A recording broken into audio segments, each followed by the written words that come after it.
What are some of the other things that people are doing that are destructive that they might not be aware of? Just filling their hearts with hate, man. Sorry, I should be high on marijuana when I say shit like that. Having an insufficient amount of sleep chronically. Much of the literature on people who work various odd-hour shifts is like, you don't want to look at that data because it's, I don't want to say scary, but like somewhere between scary and depressing. That's not great. And there's this kind of situation that a lot of people will reflect where they'll be like, yeah, my sleep sucks. Well, and it's kind of treated as like an inconvenience. It's not just an inconvenience. Good sleep is like damn near a panacea. Not in the sense that it'll cure everything, but like it makes everything better. Enough sleep, enough high quality sleep.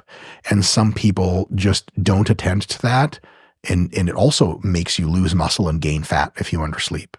And it also makes you more likely to eat super tasty junk foods when you're underslept. So that whole thing is really fucked. Fewer and fewer people now statistically, but alcohol consumption, it's probably still true to say that like a glass of wine every now and again is roughly neutral for your health, at least in the medium term. More studies coming out now that in the long term, even that might not be great. It's a very small downside, but it might actually be a downside. And that any more than like 2 or 3 drinks regularly every few nights is like, it's going to add up and it's going to bite you in the ass later. And many more drinks than that is a real bad deal, like a ton. So some people have like, 4 beers with dinner. That's poison. There's not really any other way to say that. Another thing is physical activity. Physical activity is very poor for weight control. It just doesn't burn enough calories to really take the calories out of like, you can eat up 3 Twinkies and cancel out like 6 miles of running. But for about 15,000 different reasons, moderately high level of physical activity, including some resistance training, is profoundly good for your health and wellness in like, again, a trillion different ways. And most people do not get enough physical activity by a pretty small margin, but multiply a small margin over years and years and years, and you get some nasty shit. And most people are under-muscled, relatively speaking, and they would, if they engage in any kind of physical activity that's better for them, probably won't lose much more weight, but they will almost certainly become substantially healthier. So that's another big one.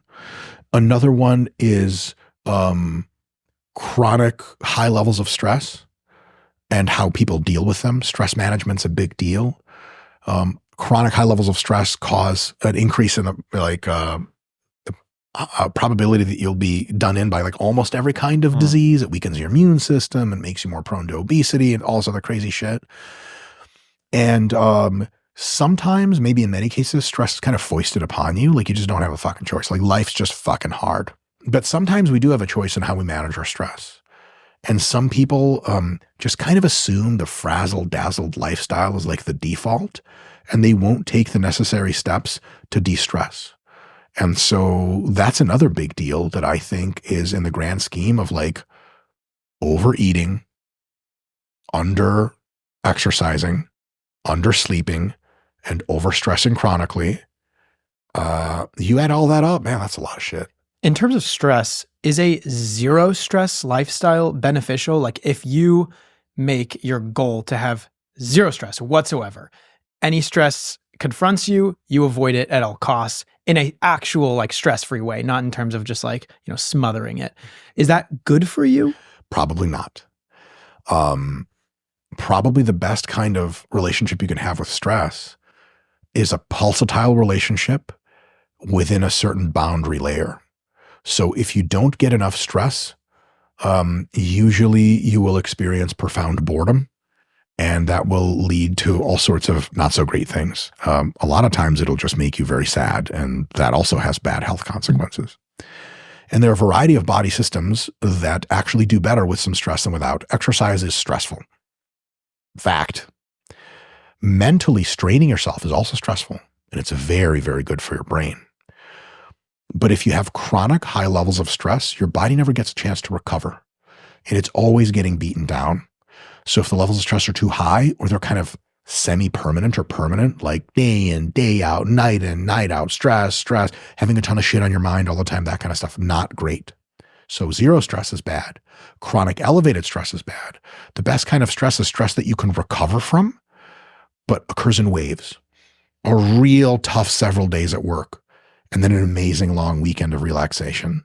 That's probably the kind of balance that will get you the most out of health, longevity, and quality of life. So if you've never stressed yourself, you never do, not ideal. If you're always overstressed, not ideal. If you're occasionally stressed, sometimes pushed to your limits, it challenges you and helps you grow. And it's good for you in almost every respect. But if that sticks around, it starts to get bad. So mixing periods of high stress with periods of very low stress and relaxation and recovery, which includes in the 24-hour cycle, getting some fucking sleep, watching a bit of TV or playing some board games with your family, really relaxing. And over the course of the week, like that's why we have weekends. And over the course of the year, they taking vacations, de-stressing, and so on and so forth. Those are things that can really, really be awesome. And it's not low stress that's the answer. It's higher stress and then pull back, higher stress and then pull back. That's probably my reading of the literature is that that's probably the best way to do things.